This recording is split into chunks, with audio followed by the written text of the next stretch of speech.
Now here's CN2's Michael Loffredo with tonight's Friday Night Lights Spotlight. Welcome back. This is CN2 Sports. We're out here at sunny District 3 Stadium. Friday Night Lights is upon us once again, and we're joined by one of the coaches who pulled off probably the upset of the week last week in South Carolina as the South Point Stallions defeated the Northwestern Trojans by a score of 30-23. Coach, thanks for joining us today. Thanks for having me. No problem at all. And Coach, after a game like last week, what kind of is going through your mind as a coach saying, you know what, we might have gotten our hardest game out of the way already this year? This is the hard part about this week is coming out of the clouds and getting a tough rival game out of the way. That's great, but you know, we've got a real good opponent in the Nation 4. They've gotten better and better every year since we've started playing them, and this week will be it's going to be a tough challenge or test for us. This is CN2 Sports. Week 2 is in the books for high school football, and one player had to watch from the sidelines, all because of an injury that has him out for the regular season. CN2's Michael Loffredo catching up with Logan Rudolph, who talks about sitting out his senior year of football. It wasn't your average night for Northwestern star and Clemson commit Logan Rudolph as he was in street clothes watching his team from the sidelines at District 3 Stadium. The standout defensive end and three-star recruit tore his shoulder labrum in Week 1's 42-28 win over Dormant. Northwestern head coach David Pierce confirming with CN2 that Rudolph will be out for 8 to 10 weeks and will be able to return for the playoffs, where Northwestern looks to compete for their second state championship in as many years. Rudolph obviously disappointed but ready to rehab and help his team in any way possible. Well, it's definitely painful seeing him play without me. I wish I was out there, obviously, and but yeah, it's a bummer, and just going to rehab and get back as quick as possible. I'm definitely thankful for last year and the great season that we all had as Trojans, and just looking forward to getting back right. Rudolph is expected to undergo surgery this week. Picking things up on the field at District 3 Stadium, things would begin to clear up at the start of this one, but Northwestern brought the thunder to this party in the form of running back Jerry Howard. First drive of the game, Howard right up the middle, found the hole, and it's a foot race now. The East Carolina commit would get down to the 15. A few plays later, it's Howard again, finding the end zone for the Trojans' touchdown, 7-0 Northwestern lead. Next Trojan possession, Gage Maloney trying to get their pass game going strong, but not so fast. The screen pass would be picked off by Marcus Geralds, but that would be the lone highlight for the visiting Sabres squad of the night. South Mecklenburg can't capitalize, and here come the Trojans. It is Jerry Howard again from 20 yards out, and at the end of the first quarter, it was Northwestern 24, South Mecklenburg nothing. Second quarter, and the air raid offense would finally get going for the Trojans. Gage Maloney hooking up with Jordan Starks for a gain of 27, and that would set up, guess who? Jerry Howard, who punches in his third touchdown of the day, this one from 5 yards out, 31-0 Trojans at the end of the first half, and they'd never look back from there. Final score, Northwestern 38, South Mecklenburg 25. Now we hit the road down to York, where the Union County Yellow Jackets and quarterback Brandon Thompson stole the show. We picked this one up in the first quarter. Union County already up 7-0. Yellow Jackets driving. Quarterback Brandon Thompson hitting Kanazy Sims in stride over the middle for the Union touchdown. 14-0 Yellow Jackets.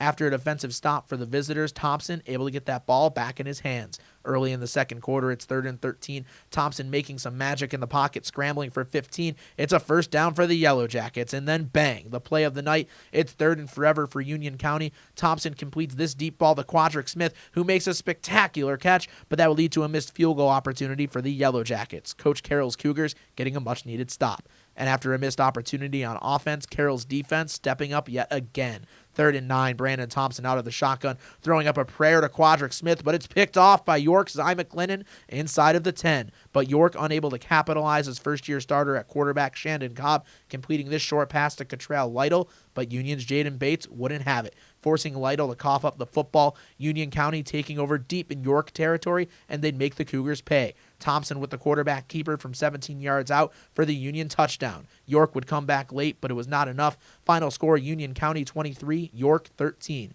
The Cougars fall to 0-2 on the year. And finally, we head out to District 3 Stadium South, where the South Point Stallions and the Rock Hill Bearcats faced off Saturday afternoon. We picked this one up in the first. Rock Hill up 7-0, South Point driving. Stallion quarterback Darion Kendrick dancing in the pocket, then throwing this dime to Jamari Currents, first down Stallions. Very next play for the Stallions, Kendrick looking deep as he hooks up with J.P. Pendergrass for the 37-yard gain. Stallions threatening, but not so fast. Kendrick chucking up this pass into the end zone, and it's picked off by Rock Hill's Jamonte Jennings. Bearcats in control. We head to the locker room, tied at 10 in the second half is where the Stallions take over. Dre Robinson's pass intended for Quay Bryce, picked off by Cameron Smith of the Stallions. Stallions taking over deep in Bearcat territory, and they'd make them pay. Des Good with the short handoff. He'll take it into the end zone, and the Stallions win the city championship. Final score, South Point 30, Bearcats 23. Stay tuned to CN2 as we will be heading to Baltimore with the Stallions as they take on St. Francis Academy at Morgan State University this Friday night. In Rock Hill, Michael Loffredo, CN2 Sports. Week 3 of high school football is complete and the top team in the state falls on the road. I'm CN2's Michael Loffredo with highlights from South Point's trip to Baltimore and break up the Blue Eagles. Clover is off to a 3-0 start. Stay with us, the Sports Huddle is up next.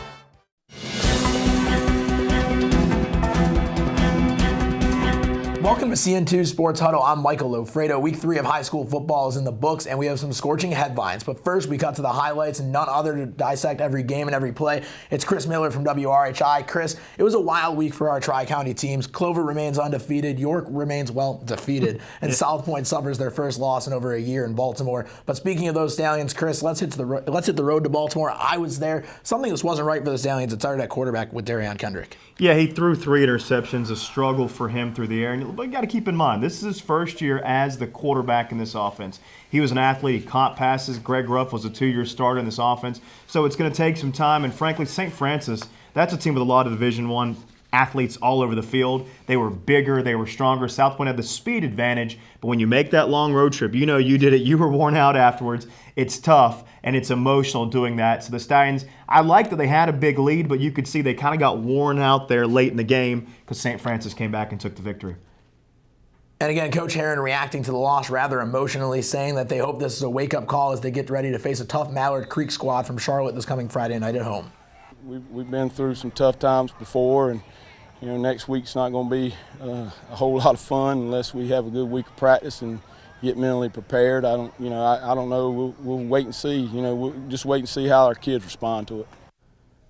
Again, I was in Baltimore, so stay tuned to CN2 throughout the week as I'm going to be providing all my coverage that I took over 2 hours of film. It's going to be a lot of film to cut, a lot of stuff to look at, but I'm quite excited about it. Now we're going to head out to Clover, and Chris, I know you love this story. Break up the Blue Eagles. Clover is off to a 3-0 start under the new regime of head coach Chad Smith. Yeah, kudos to Coach Chad Smith. His team now Gaston County champs. That's right, they defeat the 3 Gaston County schools. This one to me was the most impressive. South Point of North Carolina is a perennial power. They've won state championships. They constantly win region championships. So to beat this team, that tells me Clover is legit, and everyone in Region 4 5A needs to be put on notice. The Blue Eagles not only going to make a run at the playoffs, they could make a run at this region crown. And again, final score in Clover, 17-14 over South Point out of Belmont. Chris, I think the most shocking headline so far of the week is York falling to 0-3. This is a team that you said preseason that could be a team that we could watch out for. What is wrong over in York with Coach Carroll's Cougar squad? I don't know if much is wrong as opposed to they're trying to get things figured out. You look at what happened to them when they lost the 2 transfers right before the season started. Think about it. You go into the year and you spend all season planning, getting stuff ready for a season. You miss your quarterback. You miss arguably your best player. It takes some time because now you're without your top receiver and your second best receiver is now playing quarterback. So to get some things figured out. But to me, the most impressive thing is this Nation Forward squad. Kirk Rigel, Alex Dennett have had great seasons so far, and they have really meshed well together, which that was a concern for Coach Michael Allen coming into the year. And again, final score out there in York, Nation Forward getting the win on the road. Final score 28-16. Now we're going to head out to Chester where the Cyclones pulled out a nail-biter victory against Lancaster. And a missed field goal could have costed the Bruins in this one. It really could have. Early on in the game, they missed a field goal, and you look back, and that was the difference in the contest. But Chester continues to impress me. Malik Williams, a very talented player, Division I athlete, going to play college football.